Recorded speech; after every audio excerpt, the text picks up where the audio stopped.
अवतार राजपूत जी भोपाल से। जय जय श्री राधे।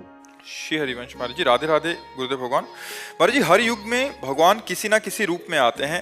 राधा नाम कई युगों से चलता आ रहा है, लेकिन राधा नाम की इतनी महिमा और एक संत के प्रति इतनी भीड़ और श्रद्धा कभी नहीं देखने को मिली, और ना ही केवल राधा नाम सुनकर लोगों को इतनी गति से बदलते हुए देखा है। महाराज जी, आप उस युग में आए हो जिस युग में हम हैं। गुरुदेव भगवान, भगवान का प्रभाव जागृत होता है।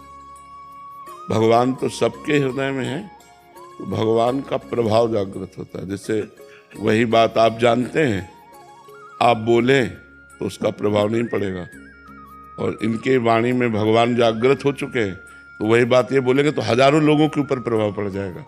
तो उसमें बात भगवान के प्रभाव की है। भगवान तो सब में है। कौन सा ऐसा जीव है जिसमें भगवान नहीं है? ना, सब में भगवान।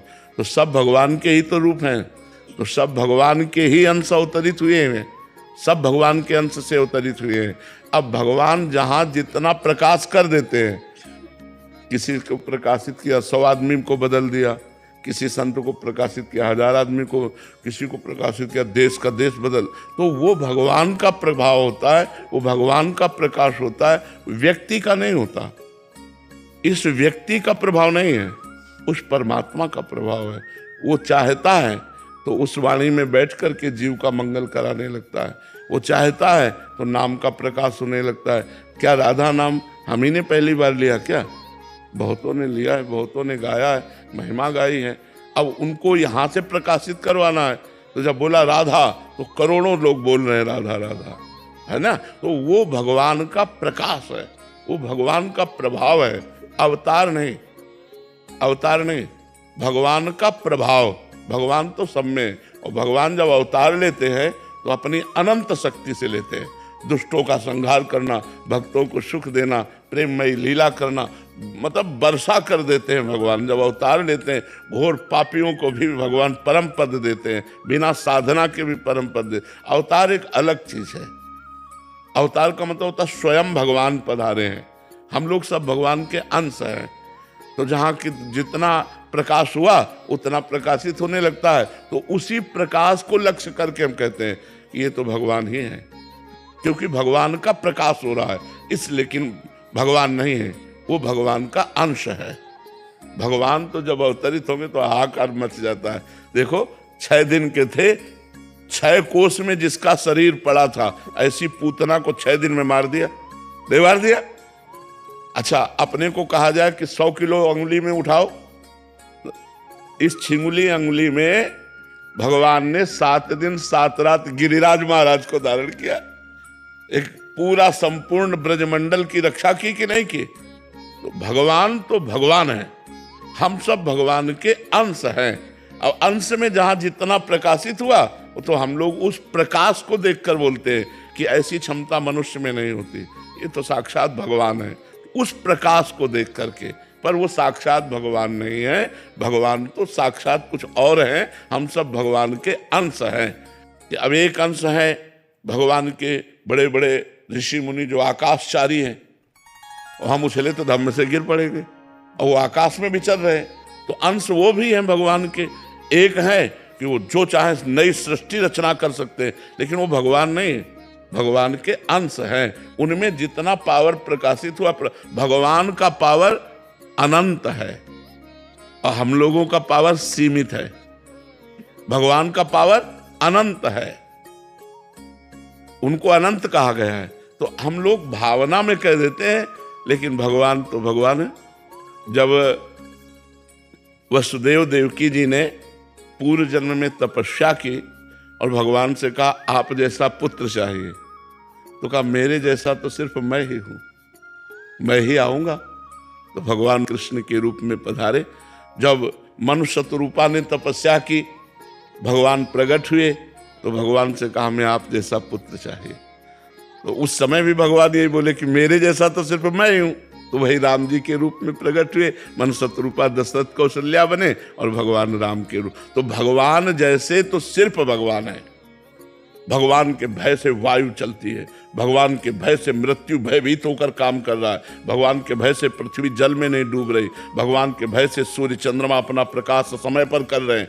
भगवान भगवान है, भगवान जैसा कोई नहीं है। हाँ, कहीं कहीं भगवान का तेज प्रकाशित होता है, वो अंश मात्र में होता है कि मतलब 1000 लोग देखकर प्रभावित हो गए, लाख लोग देखकर प्रभावित हो गए, वो भगवान का तेज प्रकाशित हो रहा है, भगवान नहीं।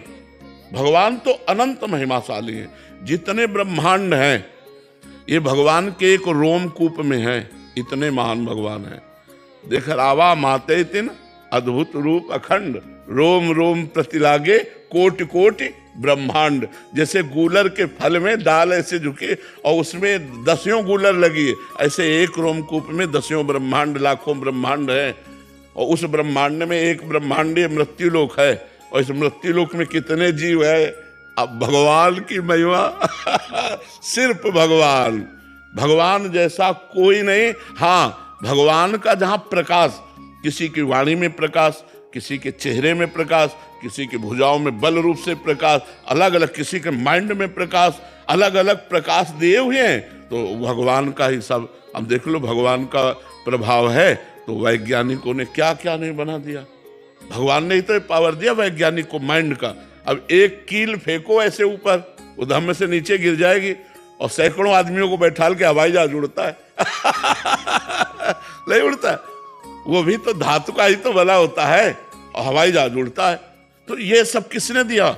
भगवान ने ही तो दिया। सबको माइंड भगवान ने ही दिया। हम एक साइकिल की चैन उतर जाए तो चढ़ाना मुश्किल पड़ जाता है, क्योंकि हमारी तमीज उतली है, और एक आदमी की हवाई जहाज उड़ा रहा है। तो भगवान ने माइंड का विकास किया है, भगवान ने अपना अपना प्रभाव रखा है कि उसकी वाणी बोले तो हजारों का परिवर्तन हो जाए। वो भगवान उसकी वाणी में प्रभाव प्रकाशित करते हैं, ना कि वो भगवान है। भगवान तो अद्वितीय है, भगवान जैसे तो सिर्फ भगवान है। जैसे कालिया नाग पूरा काली दह जहर से तपता था, गौं ने और ग्वाल बालों ने पी लिया तो सब मर गए। भगवान ने उसी काली दह के जहरीले पानी में कूदकर सैकड़ों फण वाले काली नाग को रौंद डाला, उसके फणों पर चढ़कर नाचा, उसने डसा। भगवान को क्या फर्क पड़ा? कुछ नहीं पड़ा।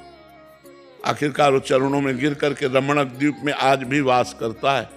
तो विचार करो, भगवान की समानता, भगवान की समानता कौन कर सकता है? विश्व में जिसे परास्त नहीं कर सकता था ऐसा कंस था। इतना बलवान था कि जरासंध ने अपनी 2 बेटियों का ब्याह किया। जरासंध अद्वितीय योद्धा था, मतलब हजारों राजाओं को कैद किए था भैरव बलि देने के लिए।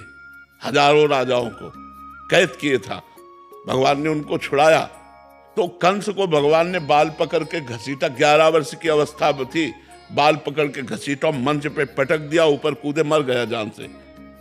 11 वर्ष के बालक में इतनी सामर्थ्य। अघासुर, बकासुर, धेनुकासुर, प्रलंबासुर, कितने मुष्टिक शाणोर मार मार के 60,000 हाथियों का बल लगता था, कोलिया पीड़ हाथी, तो ऐसे सूर पकड़ के खिलौने की तरह पटक दिया, मर गया।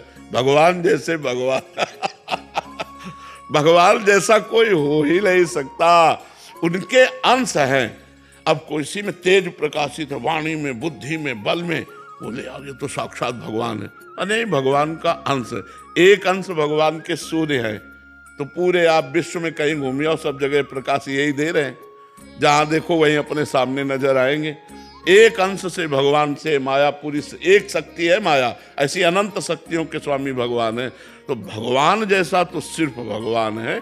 हाँ, ये वो चयन खुद ही करते हैं किसमें ये प्रकाश देना। हाँ, ये उनका है। अपनी कोई इसमें गतिमति काम नहीं करती। अलग अलग वैभव भगवान प्रकाशित किए, अपनी अपनी क्षमता के अनुसार भगवान वहाँ पावर दे दिए। जैसे जैसे कर्म के अनुसार क्षमता है वैसा प्रकाश हो रहा है। तो भैया भगवान जैसे तो सिर्फ भगवान है, और भगवान का अवतार जब होता है तो कभी कभी होता है। जैसे अभी पीछे द्वापर में हुआ था कृष्ण अवतार। ऐसे कितने ऋषि मुनि प्रकट हुए जो बार बार धर्म की स्थापना करते हैं। भगवान जब अवतरित होते हैं तो दुष्टों का विनाश करके, विनाशाय च दुष्कृताम, और धर्म की स्थापना करते हैं। लेकिन जब भगवान का पावर भक्त रूप में प्रकट होता है तो दुष्टता का विनाश करके, दुष्टों का विनाश करके नहीं, दुष्टता का विनाश करके भक्ति की स्थापना करता है। तो भगवान से भी श्रेष्ठ माना गया भगवान का भक्त, क्योंकि भगवान तो सीधे दुष्ट का विनाश कर दिए और वो दुष्ट का विनाश नहीं किए, बड़े बड़े दुष्टों की दुष्टता का विनाश करके उनको साधु बना दिया, उनको भक्त बना दिया। इसलिए मोरे मन प्रभु से विश्वासा, राम ते अधिक राम कर दासा। क्योंकि भगवान का भक्त कृपा करके मारा नहीं, उसकी दुष्टता को मार दिया और महात्मा बना दिया।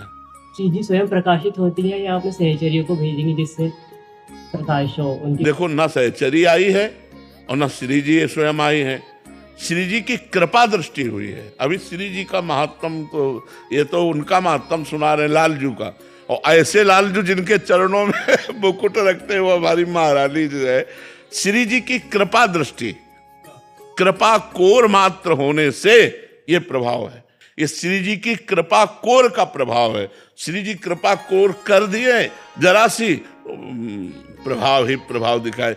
श्री जी की सहचरी आई हरिदास जी के रूप में, श्री जी की सहचरी आई हरिराम व्यास जी के रूप में, श्री जी की सहचरी आई हरिवंश महाप्रभु के रूप, ये सहचरी आई। और जब श्री जी पधारती है तो फिर लुटता रिद्धियाँ सिद्धियाँ सब मारी घूमती गलियों में, बरसाने में रिद्धियाँ सिद्धियाँ, भक्ति सब नृत्य करती, क्योंकि महारानी जो पधारी आज भी है, पर वो दृष्टि हमारी नहीं है इसलिए हम देख नहीं पाते। महारानी जो तो अब ये सबसे अलग बात है, आगम निगम पुराण अगोचर, आगम निगम पुराण सब चर्चा बंद, जब लाडली जी की बात आएगी तो बहुत वो अलग होगी, वो अलग बात होगी, तो बहुत ऊंचा प्रकाश होगा। अरे उनको जो लालजू को अधीन किए हुए हैं, आप सोचो, जाके अधीन सदाई सांवरो या ब्रज को सिरताज, हमारे माई श्यामाजू को राज। तो ये ब्रज क्षेत्र है, ये वृंदावन धाम है, महारानी का घर है, महारानी का। देखो यहाँ का जैसा प्रभाव कहीं आप नहीं देखोगे। यहाँ एक अलौकिक आकर्षण है, एक अलौकिक आनंद है, एक अलौकिकता है, नहीं है।